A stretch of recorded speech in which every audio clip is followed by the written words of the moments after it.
샬롬 샬롬 샬롬 샬롬 샬롬. 하나님 사랑합니다. 여러분 주 안에서 사랑합니다. 신명기 2장 말씀, 여호와께서 내게 말씀하여 이르시되 1절에서 9절까지 내용, 전체가 37절까지죠. 이스라엘의 광야에서 보낸 해입니다. 우리가 방향을 돌려 여호와께서 내게 명령하신 대로 홍해길로 광야에 들어가서 여러 날 동안 세일산을 두루다녔더니 여호와께서 말씀하십니다. 신명기 1장의 장소와 2장의 장소 똑같습니다. 카데스 바네아죠. 그러나 신명기 1장과 2장산에는 광야 38년의 세월이 생략되어 있습니다. 이스라엘 백성들이 카데스 바네아에서의 불신앙으로 인한 불순종으로 가나안 땅에 들어가지 못하고 광야에서 38년을 헤맨 후에 다시 카데스 바네아로 돌아왔기 때문에 신명기 1장과 2장은 장소는 같은데 38년 전과 38년 후, 38년이 흐른 이후 2장이죠. 모세는 38년을 헤맨 사실을 신명기 2장 3절의 말씀으로 요약하고 있습니다. 3절에 너희가 이 산을 두루다닌 지 오래니 돌이켜 북으로 나아가라. 38년이 흘렀어요. 그렇죠? 이스라엘 백성들은 하나님께 불순종함으로 아무리 앞을 향해 열심히 가도 결국 제자리로 돌아오게 되어 있던 거죠. 그러나 때가 되었으므로 이제는 돌이켜서 북으로 나아가라. 이제 가나안 땅으로 진격할 때가 됐다라고 말씀합니다. 신명기 2장은 좀 이상하죠. 틀림없이 이스라엘 백성들이 불신앙으로 말미암아 벌을 받고 있는 38년의 세월은 하나님의 형벌입니다. 불신앙으로 인해 벌을 받은 세월이죠. 그런데 내 하나님 야훼가 너희 하는 모든 일에 내게 복을 주어 내가 이 큰 광야에 두루 행함을 알고 내 하나님 야훼와 이 40년 동안을 너와 함께 하였으므로 내게 부족함이 없었느니라. 7절에 이렇게 기록되어 있습니다. 이 말씀을 보면 이스라엘 백성들은 벌받은 시절에도 하나님께서 복을 주셨어요. 그리고 이 큰 광야의 두루 행함을 알았다라고 하셨습니다. 알았다라는 거죠. 보았다는 것은 하나님께서 그들의 방황하는 것을 위해서 다 보고 계셨다라는 뜻을 의미합니다.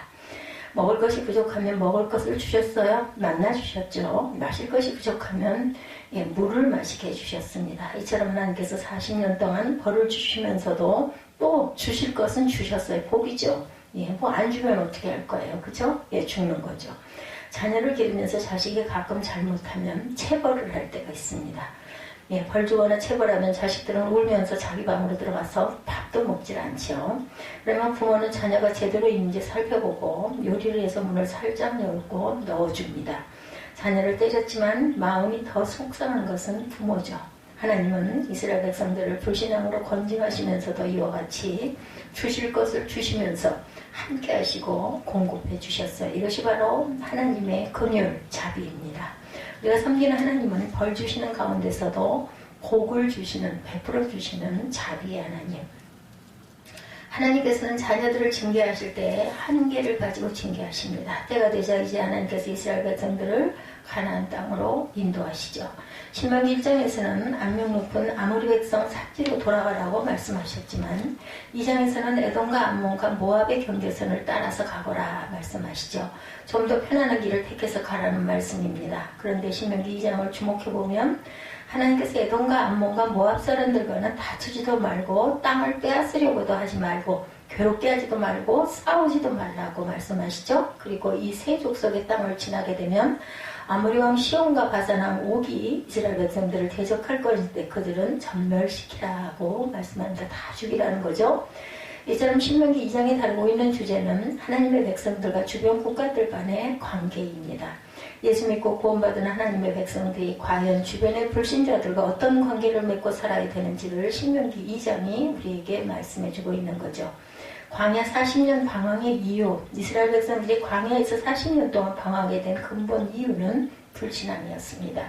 신명기 1장에서 이스라엘 백성들이 불신앙과 불순종과 두려움 때문에 방황하게 되었다 이렇게 이야기합니다. 2장에서는 사관이 조금 다릅니다. 이스라엘 백성들이 가나안 땅에 들어가고자 해도 아직 아모리 족속의 때 하나님께서 아모리 족속을 쫓아낼 때가 되지 않았기 때문에 들어가지 못하는 것이다 이렇게 말합니다. 하나님께서 아브라함에게 이스라엘 백성의 역사를 계시해 주신 장면이 창세기에 나오죠. 해질 때에 아브라함이 깊이 잠든 중에 캄캄함이 임함으로 심히 두려워하더니 여호와께서 아브라함에게 이르시되 너는 정령이 알라. 내 자손이 이방에서 객이되어 그들을 섬기겠고 그들은 400년 동안 내 자손을 괴롭게 하리니 그 섬기는 나라를 내가 징치할지며 그 후에 내 자손이 큰 재물을 이끌고 나오리라. 하나님은 아브라함을 택하시면서 아브라함의 자손이 큰 민족을 이루지만 애굽에 가서 400년 동안 노예 생활을 하게 될 것이며 400년이 지난 후에는 하나님께서 애굽을 징치하실 때 그 자손들이 큰 재물을 가지고 애굽에서 나오게 될 것이다 라고 말씀을 하시죠. 예. 이어 너는 장수하다가 평안히 조상에게로 돌아가 장사될 것이요 내 자손은 4대 만에 이 땅으로 돌아오리니 이는 아모리 족속의 죄악이 아직 관영치 아니하니라. 이렇게 말씀하셨어요. 신명기 2장에서 이스라엘 백성들이 40년 동안 광야에 방황하게 된 이유를 가나안 땅을 찾아오고 있는 아모리 족속들의 죄악이 아직 관영치 않았기 때문이라는 거죠. 아모리 족속의 죄악이 아직 극에 달하지 않았기 때문에 끝까지 아직 극악에 달하지 않았기 때문에 가나안 땅에서 아모리 족속을 쫓아낼 때가 아직 되지 않았다. 그렇기 때문에 광야에서 40년 동안 방황하면서 기다리라고 하시는 겁니다. 이는 하나님께서 하나님의 택한 백성들과 일반 백성, 즉 믿지 않는 백성들과 상호 연관하여 역사를 이루어 가신다는 사실을 우리에게 보여주죠. 하나님은 하나님의 백성들을 통해서만 역사를 진행하시지는 않습니다. 그러므로 이 장이 다루고 있는 주제는 은혜받은 하나님의 백성들과 은혜받지 못한 세상 사람들이 어떤 관계를 맺고 살아야 하는가라고 요약하고 있는 것이죠. 은혜는 두 종류가 있죠. 첫째, 구원의 은혜, saving grace입니다. 그리고 구원의 은혜는 특별 은혜, special grace라고 부르죠. 이것은 하나님께서 영원 전부터 택하신 백성에게 주시는 특별한 은혜, 일반 은혜, 구원의 은혜, 그리고 특별 은혜. 창세전에 택하시고 예정하시고 부르시고 의롭다 하신 백성들의 하나님께서는 구원의 은총을 주셨어요. 구원의 은총은 이 세상 모든 사람들에게 다 똑같이 주어지는 은혜는 아닙니다. 구원은 택자에게 베풀어 주시는 특별한 은혜이죠. 특별 은혜입니다. 하나님의 교회는 하나님으로부터 특별 은혜, 구원의 은혜를 받은 사람들의 모임입니다. 그렇다면 불신자들에게는 하나님께서 아무런 은혜도 주시지 않은 것일까? 그렇지 않습니다. 이같이 한즉 하늘에 계신 너희 아버지의 아들이 되리니 이는 하나님이 그 해를 악인과 선인에게 비추게 하시며 비를 의로운 자와 불의한 자에게 내리우십니다. 마태복음 5장 말씀이죠. 하나님께서는 불신자들에게도 햇빛도 주시고 비도 주시고 지식도 주시고 건강도 주시고 지혜도 주시고 예술적인 능력을 주셨어요. 이 은혜를 가리켜 일반 은혜다 말합니다. 하나님의 택한 백성들은 구원의 은혜를 받고 세이빙 그레이스를 받고 일반 사람들은 일반 은혜 커먼 그레이스 일반 은혜를 받고 살아갑니다. 죄인이나 악인이나 모두에게 햇빛도 주시고 공기도 주시고 이런 일반적으로 모두에게 주시는 하나님이 주시는 은혜. 베토벤과 모차르트는 예수님을 믿는 신앙인들은 아니었지만 그럼에도 불구하고 아름다운 음악을 작곡해서 우리가 그 음악을 듣고 즐거워합니다. 소설가 헤밍웨이도 불신자이지만 좋은 소설을 썼기 때문에 지금 우리가 즐겨 읽고 있죠. 수많은 과학자들이 모두 믿는 크리스찬은 아닙니다. 정치가들도 모두 크리스찬은 아니지만 그분들이 정치를 이끌어가기 때문에 우리가 지금 먹고 살고 있는 거죠. 이것이 바로 일반 은혜, 일반 은총인 거죠. 누구나 다 누리는 은혜. 대항하지 않은 백성들에게 예절과 상식으로 대하라고 말씀하십니다. 구원의 은혜를 받은 하나님의 백성들은 일반 은총을 받은 세상 사람들과 어떻게 지내야 할까? 신명기 2장에는 하나님의 백성을 대적하지 않는 사람들과 하나님의 백성들을 대적하는 사람 두 종류가 나오죠. 대적하지 않는 사람들은 암몬, 모압, 그리고 에돔 세 족속이고 대항하는 족속은 아모리 왕 시온과 바사왕과 옥입니다. 중일전쟁이 일어났을 때 중국의 유명한 두 지도자 장개석과 모택동이 힘을 합쳐서 일본의 항구에서 전쟁을 승리로 이끌죠. 그리고 1945년에 두 사람이 모여서 통일된 중국을 이루고자 했지만 그 계획이 깨지고 결국 1946년부터 3년 동안 중국의 내전이 일어나게 됩니다. 장개석 군대와 모택동 군대가 싸우게 되죠. 장개석은 자유민주주의의 사상을 가졌고 모택동은 공산주의의 사상을 가졌어요.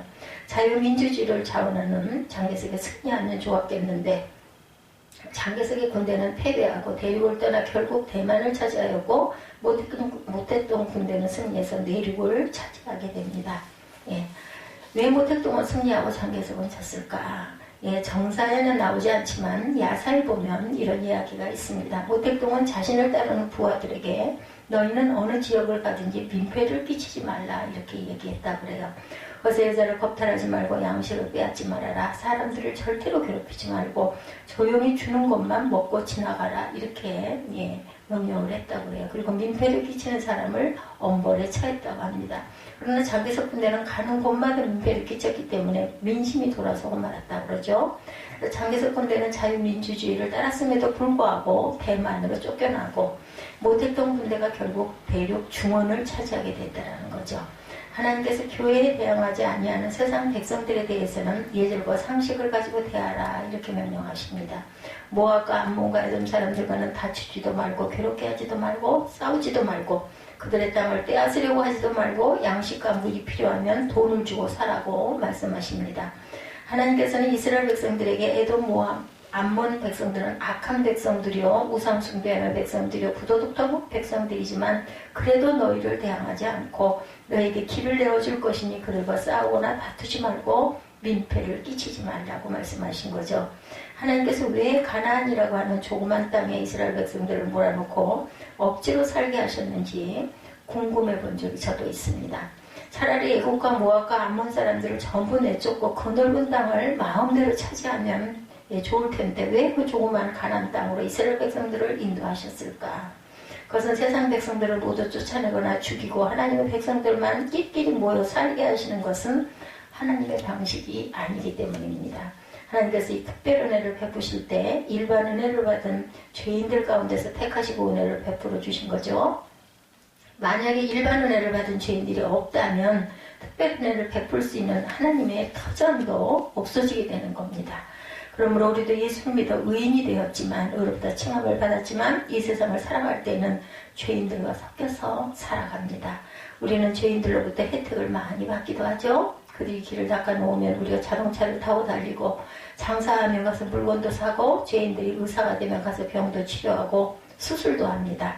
우리가 아무리 예수를 믿고 하나님의 특별 은혜를 받아도 이 세상을 사는 동안에는 죄인들과 섞여서 살아야 돼요. 세상은. 그렇죠?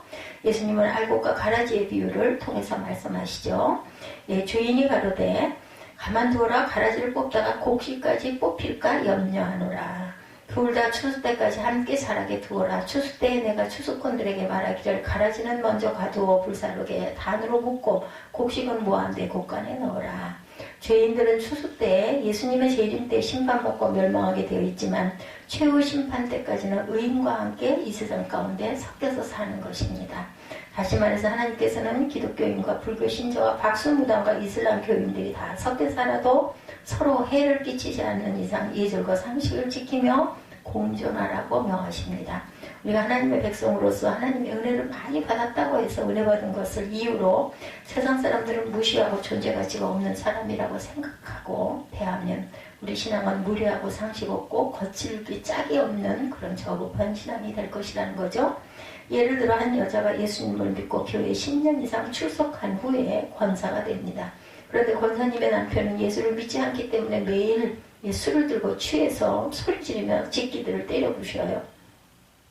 권사님이 남편을 보고 이 마귀야 사탄아라고 얘기했다면 이것이 바로 상식 없고 무례한 신앙인 거죠. 예로 봤을 때 베드로 사도는 아내된 자들의 이와 같이 자기의 남편에게 순복하라. 이는 혹 도를 순종치 않는 자라도 말로 말미암지 않고 그 아내의 행위로 말미암아 그것을 은혜로 본다라는 거죠. 우리의 통과하기를 허락하지 아니하시니 이는 하나님 야훼께서 그를 내 손에 붙이시려고 성품을 완강케 하셨고 그 마음을 강팍케 하셨다. 30절에 말씀합니다. 그래서 그들은 비참한 결과를 맞이하죠. 그때 우리가 그 모든 성읍을 취하고 그각 성물 남녀와 유아와 함께 하나도 남기지 않고 진멸하였다. 아모리 왕 시온은 하나님의 백성들이 가는 길을 막고 방해하다가 결국 진멸당합니다. 바산왕 왕은 옥은 어떻게 되었어요? 우리가 돌이켜 바산으로 올라가매 바산왕 옥이 그 모든 백성을 거느리고 나와 우리를 대적하여 에드레이에서 싸웠다. 신명기 3장 1절에 이렇게 말합니다. 바산왕 옥도 하나님과 이스라엘 백성을 대적하여 싸웠기 때문에 성읍 60개를 모두 빼앗기고 결국은 남녀 노소 유아까지 모두 진멸당하는 결과를 낳게 됐다는 것이죠. 우리가 이런 그 부분들을 잘 알아야 됩니다.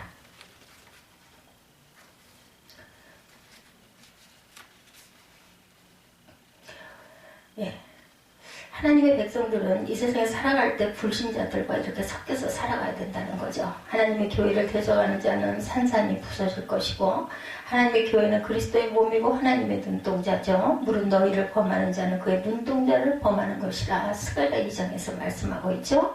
우리가 돌이켜 바산으로 올라가며 바산 왕이 그 모든 백성을 거느려 나와 우리를 대적하여 에드리에에서 싸우니라. 바산왕 옥도 하나님과 아스랑네 백성을 대적하여 싸웠기 때문에 성읍 60개를 모두 빼앗기고 남녀노소 유아까지 점멸당하는 그러한 결과를 낳게 된 것처럼, 우리가 하나님의 백성들은 이 세상에 살아갈 때 항상 이렇게 섞여서 살아가야 된다. 불신자들이 하나님을 대적하지 아니하면 하나님도 그들에게 은혜를 주신다는 거죠. 지방선거에서도 하나님의 교회를 대적하지 않는 사람들이 당선하게 되도록 기도해야 되는 거죠. 하나님의 교회를 대적하는 자가 당선이 되면 우리 사회가 결국 하나님의 심판을 받게 될 것이기 때문입니다. 우리는 이 세상을 살아갈 때 우리를 위해 주는 사람들과 우리를 대적하는 사람들과 함께 섞여 살아갑니다. 우리를 둘러싸고 있는 이방 백성들이 선할 때는 예절을 가지고 대하고 악할 때는 싸워야 되겠죠. 예절을 갖출 때도 있고 싸울 때도 있습니다. 그러나 기억해야 할 것은 하나님께서 약속하신 축복의 가나안 땅, 우리가 짓지 아니한 성읍과 우리가 쌓아두지 아니한 물건이 가득한 집과 우리가 파지 아니하는 우물을 우리는 마시고 살아간다라는 것을 절대 잊어버리면 안 됩니다. 심지 아니한 과수원을 얻을 수 있는 가나안 땅에 들어가는 것은 이방 사람들의 악함과 선함에 달려있는 것이 아니라는 거죠. 우리가 가나안에 들어가는 것은 오로지 하나님께 순종하고 자신을 쳐서 복종하고 믿음으로 사느냐 그렇지 않느냐에 달려있죠.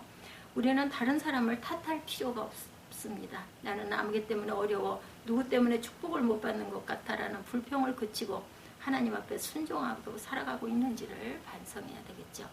언제나 하나님께 순종하며 믿음으로 살아가면서 하나님께서 주신 가나안 땅의 모든 축복을 누리는 저와 여러분이 되시기를 주님의 이름으로 축복합니다.